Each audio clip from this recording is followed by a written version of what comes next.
At a time when Baldwin was stumbling and Alco still looked like a powerhouse, EMD had something the others didn't, a secret weapon hidden inside a block of iron. That weapon was the 567. Introduced in 1938, the 567 wasn't flashy. It wasn't overbuilt. It wasn't even the biggest engine on the rails. But what it was reliable, rugged, simple to maintain.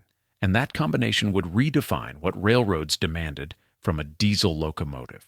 Because while Alco's locomotives were still admired and Baldwin was fighting to stay relevant, the 567 was quietly proving itself day after day, mile after mile. Railroads soon discovered they didn't want locomotives that could pull hard. They wanted locomotives that stayed out of the repair shop and kept trains moving. That shift would change everything. The 567 became the standard bearer of American dieselization, and in the process, it crushed Alco's future in the locomotive market. This is the story of the EMD567, the revolutionary engine that secured dominance for Electro-Motive and rewrote the history of railroading. In the 1920s and early 1930s, steam was still the undisputed master of American railroads. Massive coal-fired locomotives hauled freight and passengers across the continent, perfected through decades of engineering. The giants of this era were Alco, Baldwin, and Lima, and they were synonymous with steam power, each producing machines that symbolized industrial strength and reliability. Diesel, by contrast, was little more than an experiment. Early diesel-electric box cabs, like those Alco helped build with Ingersoll Rand, proved useful in small roles, but lacked the muscle or dependability to challenge steam on mainline runs. Baldwin remained firmly committed to steam, convinced that the oil motor was a novelty that would fade with time. For most of the industry, diesel looked like a sideshow, but Electro-Motive Corporation, a relatively small player, saw untapped potential. After being acquired by General Motors in 1930, EMD gained access to resources its competitors couldn't dream of: advanced metallurgy, precision engineering, and mass production expertise. Unlike the steam builders who treated diesel as a side project, EMD pursued it as the future. The problem was obvious. No one had yet built a diesel engine strong, simple, and reliable enough to replace steam in heavy service. Railroads wanted machines that could stay on the road day after day, with less maintenance than steam. By the mid-1930s, that challenge remained unsolved, but EMD was closing in on the answer. That answer arrived in 1938, in the form of the EMD567. Its name came from a simple figure: 567 cubic inches of displacement per cylinder. Multiplied across 12 or 16 cylinders, the result was a power plant capable of handling the heaviest freight and fastest passenger schedules. The genius of the 567 lay not in sheer size, but in its design philosophy. EMD built it as a two-stroke engine, meaning fewer moving parts and a higher power-to-weight ratio than the four-stroke rivals. It was engineered with modularity in mind. Each cylinder liner, piston, and head was housed in a replaceable power assembly. Instead of tearing down the entire engine for repairs, mechanics could swap out a single unit in hours. For railroads accustomed to weeks of downtime with steam, this was revolutionary. Backed by GM's research facilities, the 567 benefited from cutting-edge metallurgy and rigorous testing. It came equipped with unit fuel injectors, delivering precise fuel control, and a roots blower, ensuring steady air supply for consistent combustion. The result was an engine that was powerful, dependable, predictable, and built for real-world railroad conditions. The first 567s went into switchers and test units, and railroads quickly noticed the difference. These locomotives stayed on the job. They may not have been flawless, but they were reliable. And in an industry where reliability meant profit, that mattered far more than brute force. By the early 1940s, the 567 was powering EMD's new F units, locomotives that would become icons of American dieselization. With them, EMD had built more than an engine. It had built the foundation for a new era, one its competitors were already struggling to catch. The thing is, the 567 didn't succeed by accident. It succeeded because of engineering choices that solved problems railroads had been wrestling with for decades. At its heart was the two-stroke design. Unlike a four-stroke engine, which needs two full revolutions of the crankshaft to complete its power cycle, a two-stroke produces power every revolution. That meant fewer moving parts, higher power density, and simpler maintenance.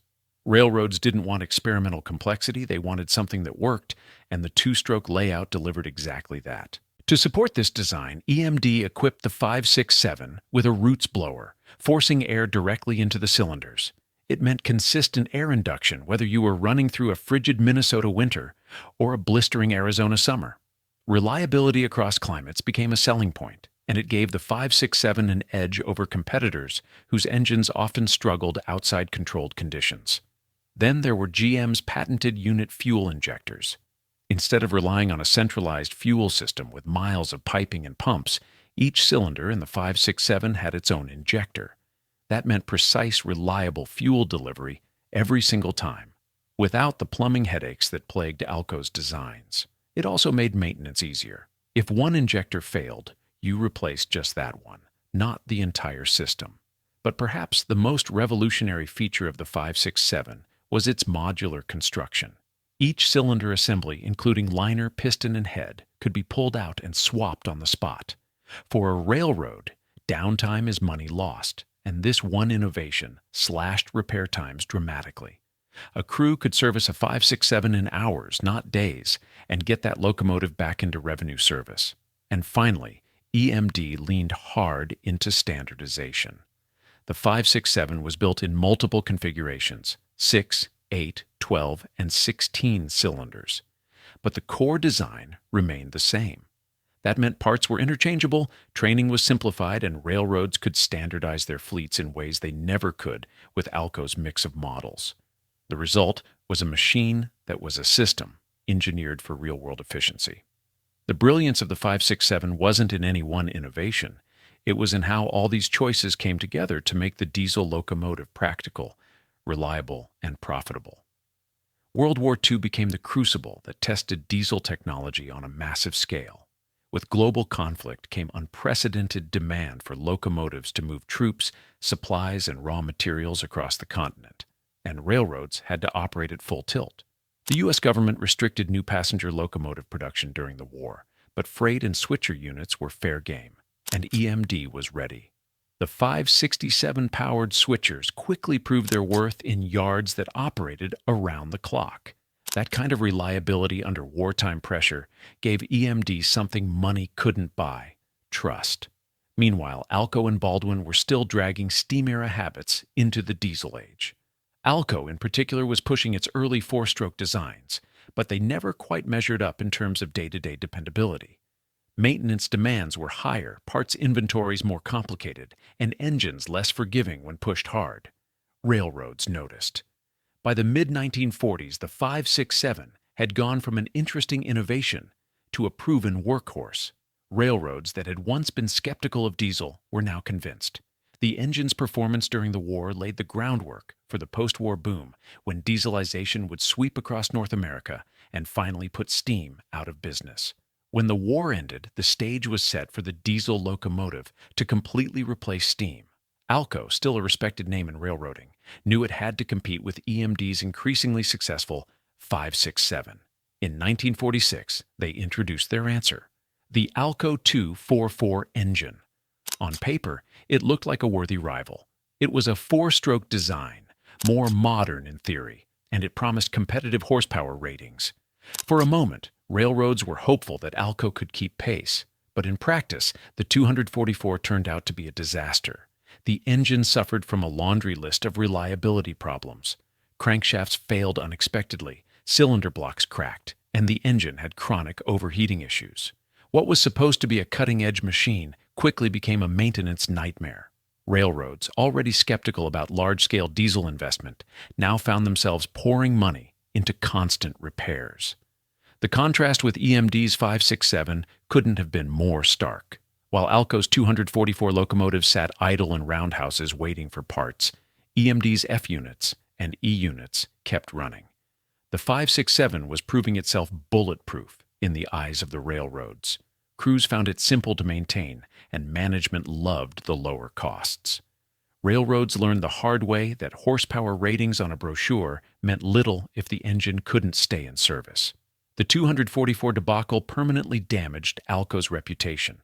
Railroads that had been loyal Alco customers began looking elsewhere, and more often than not, they looked toward EMD.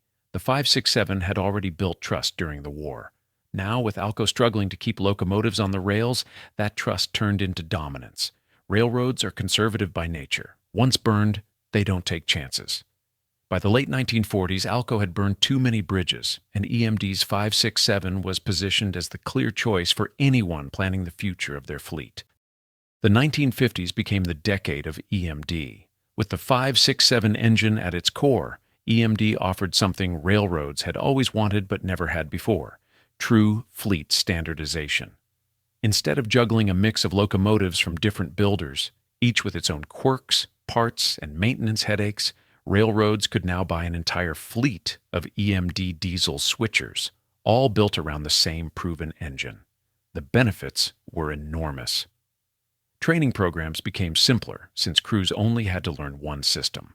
Parts inventories shrank because the same components could be used across multiple locomotive models. Maintenance shops became more efficient, and downtime dropped sharply. From an operational standpoint, the decision practically made itself. The biggest railroads in the nation, like Santa Fe, Union Pacific, and New York Central, all migrated heavily toward EMD. These were carriers with huge buying power, and their decisions influenced the entire industry. When they standardized on 567-powered locomotives, it sent a signal to smaller roads. This was the safe bet, the future-proof investment.